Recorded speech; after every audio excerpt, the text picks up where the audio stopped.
Hi everyone, thank you for tuning in to Jamie TV. Today I'm going to be continuing work on an unfinished instrumental track. I'm going to be laying down some mandolin with this gorgeous mandolin from Pilgrim, and I'll be telling you a little bit about this later on.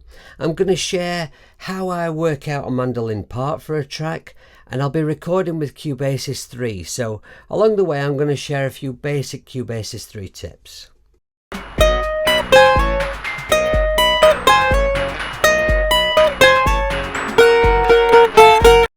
A very simple Cubasis 3 tip for you now. When I started this project, it was simply to demo something in Rusmaker Noir, and so I called it Rusmaker Noir Demo, I think that's what I called it. And now I want to rename it because I've chosen a name for the piece. So what we do is we go to Media, and there you can see in the list, I've not got much in Cubasis 3 as you can see because I've only just got it. So there you can see highlighted in blue is the project that we're looking at the moment. All I need to do is select that and go down here to rename, and then click on the X, clear off the unwanted name and type in the new name.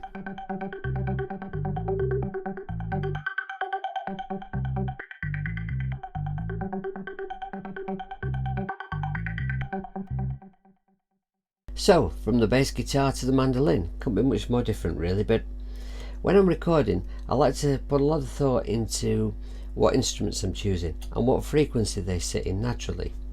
Like on this track so far, I've recorded bass guitar and I've recorded cigar box guitar, which is a very middle frequency kind of instrument.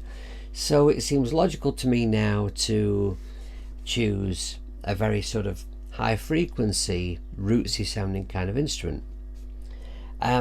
Now over the years I've tried many cheap mandolins because, you know, I'm not a mandolin player. I'm never going to spend tons of time playing it, but I always wanted to have one sitting about the studio that sounded decent, that I could use whenever I'm recording something and I just think, you know what, that track needs is some mandolin. But what I found is that cheap mandolins are shite, except for this one, which is very, very reasonably priced. It's from Pilgrim. It comes with the pickup on board because I didn't want to have to funny about fitting a pickup to anything ever again, actually. It comes with a pickup on board. It came brand new, pretty much set up, actually, just ready to play, which, contrary to what a lot of people think, you should never expect a brand new instrument to come set up, but this did. It feels lovely to play, and it sounds just the way I want it to sound. So if you need a mandolin at a reasonable price, check out these from Pilgrim. Now, the way a mandolin works, for anyone who's not played a mandolin before, if you play guitar and if you can turn your brain upside down, it's easy, because the way that the setup is, if you play guitar, right, your bottom string is an E, and then it goes A, D, G, B, E. On the mandolin, starting at the highest string, we've got an E, and then the next one up is an A, well, the next one coming this way, the next one down in pitch is an A, then D, then G. So it's kind of backwards. It's like the bottom four strings of your guitar reversed, or the four strings of a bass guitar going backwards. So if you can kind of picture your chord shapes the wrong way round, then you're good to go.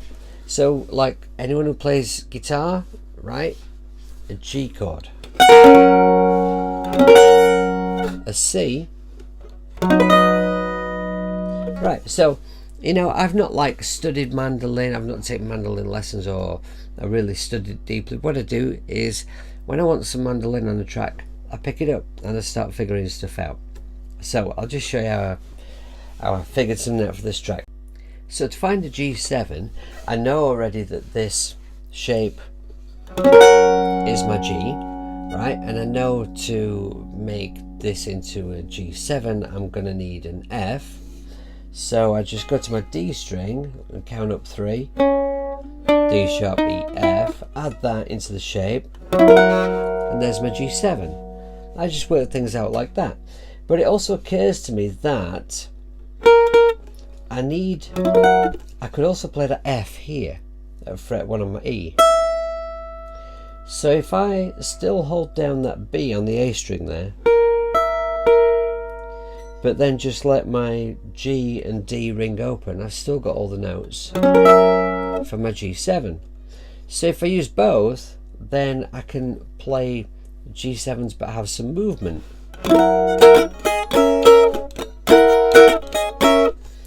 Right, and then for another variation, I just thought, well, if I can manage to put my little finger down just here, that note there is a D, so it's giving me a different voicing. So I've got this movement thing going on.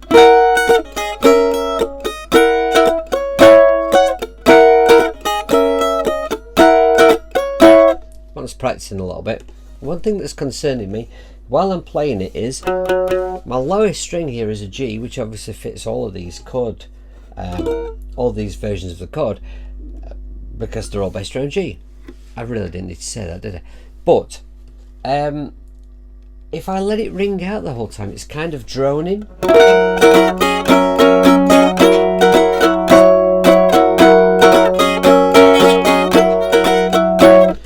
Which is kind of it's kind of going to be in a middle frequency, and I'm probably then going to have to try and EQ all that out. So I think I'm going to kind of try and miss that string or mute it down a lot, I think. I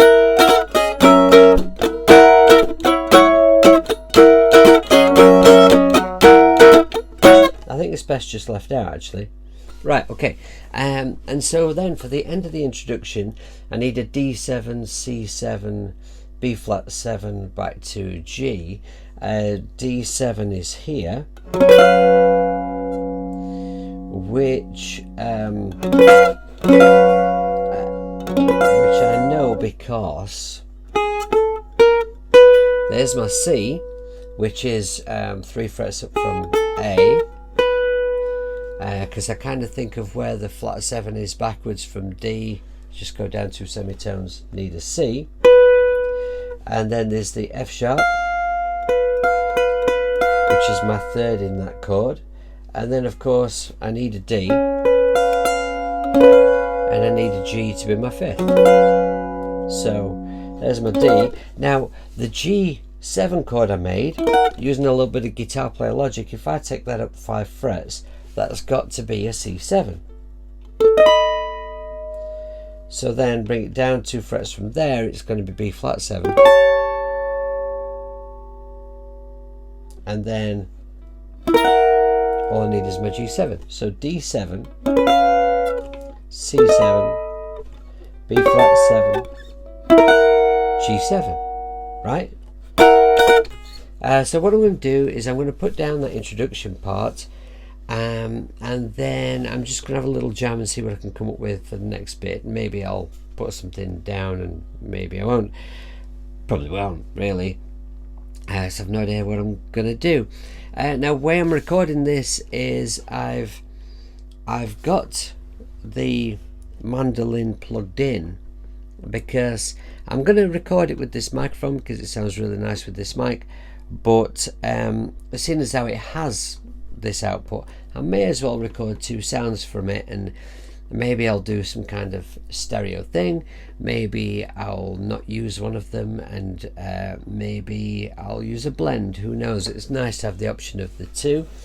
Now what I've found with this microphone is, I'm not going to touch it because I'm actually using it to talk to you right now, but what I found with it is that I mean, some people might say that it's not the ideal microphone to record a mandolin with, but it's what I have. So as far as I'm concerned, in my world, it's the best mic that there is.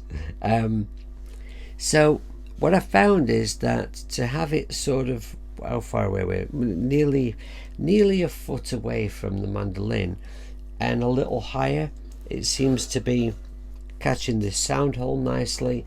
And in this position, I'm getting plenty of definition, and not too much low end. I found in some other positions it was I was getting a lot of low off it, strangely. Now, I've done a bit of research into microphone positions for mandolins, because that's the kind of nerd I am, and everyone seems to suggest something quite different from what I'm doing here, but I'm just a big believer in, you know, move mic about, and, you know, when it sounds good, that's the right place. So this is where I found. So let's have a go at recording this.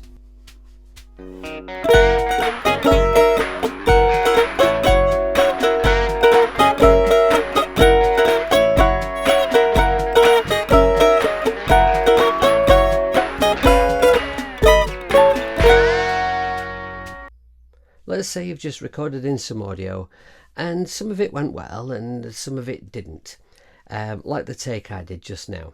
You're going to want to get rid of the part of the take that was pants so you can redo it.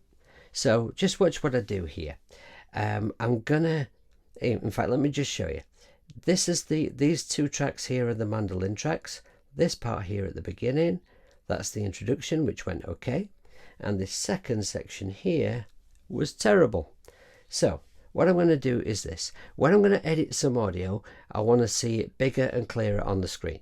So I'm going to pinch here at the left hand side of the tracks where the numbers are and make this bigger. And then I'm going to pinch at the bottom here and just get the part bigger on screen, the part that I want to get rid of.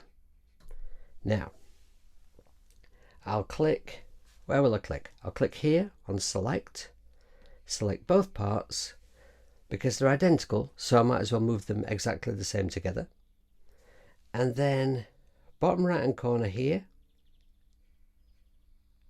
as you can see, it's dragging it back, but it's moving it a full bar at a time, look.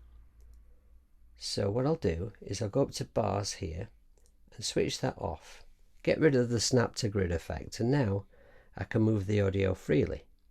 If I put my finger in the right place, there we go. Okay, so that's got rid of the rubbish take, and what I'll do now is I'll just zoom in quite close, drag the bottom right hand side out so you can just see, look, that's where the bad take begins. We'll get rid of that, and I'll show you how to progress from there so that you can record in a take that doesn't suck.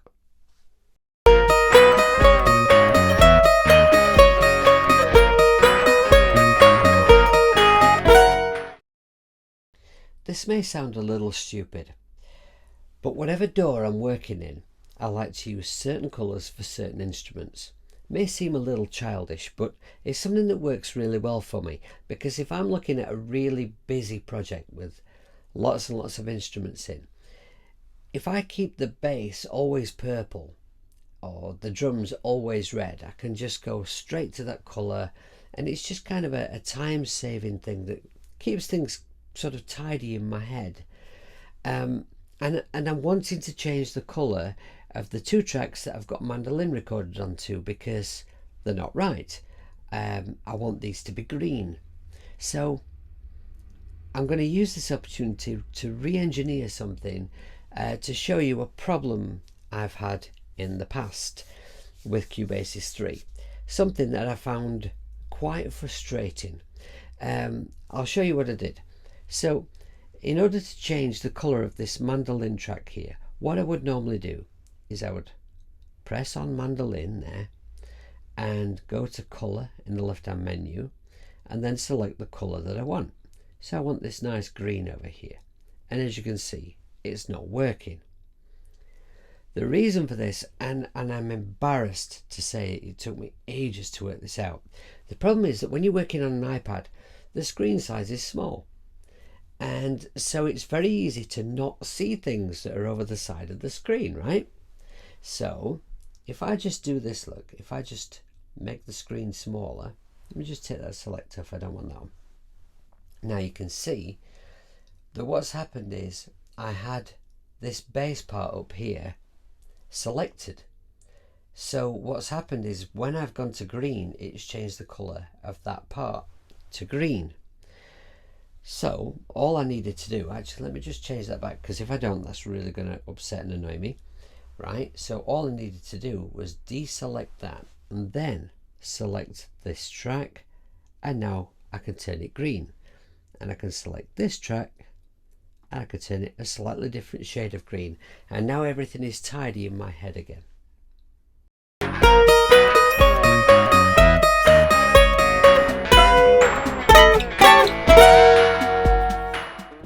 Now here's something that I think is an absolutely essential Cubasis 3 tip.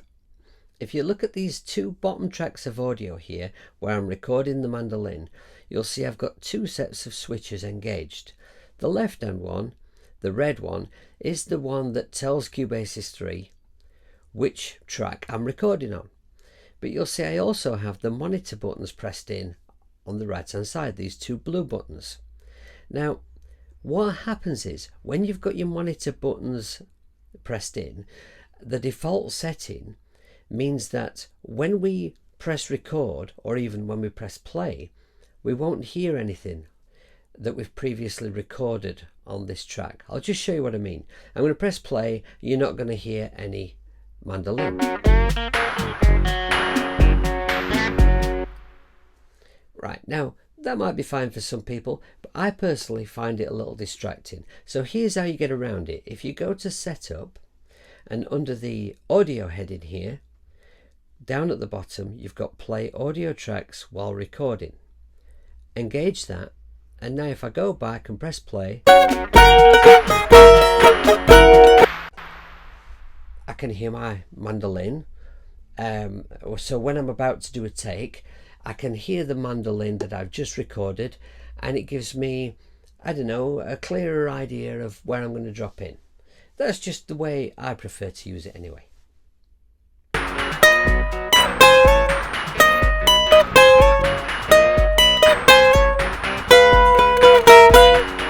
Okay, so you went for a take and it was good, and then it wasn't. You played a magic note, so you stopped recording, you dragged your audio back to the last good note that you played, and then you want to continue recording from there. Now in this example here, I need to continue recording from bar 34.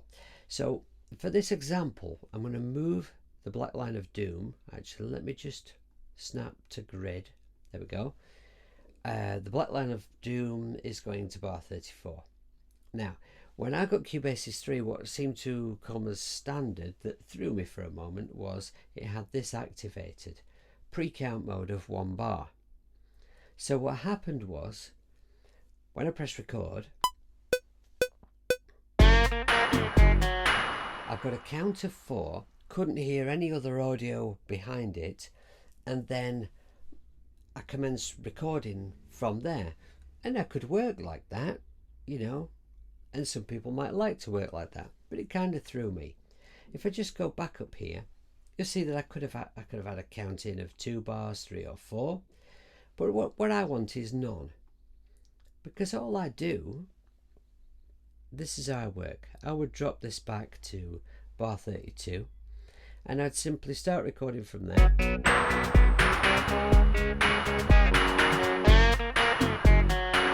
So you'll see what's happened there is it's commenced recording from where the black line of doom was.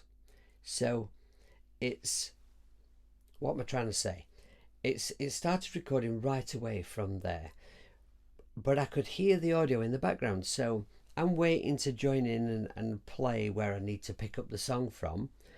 I can hear the song and I can hear exactly where I need to come in, and that's just the way I prefer to hear it.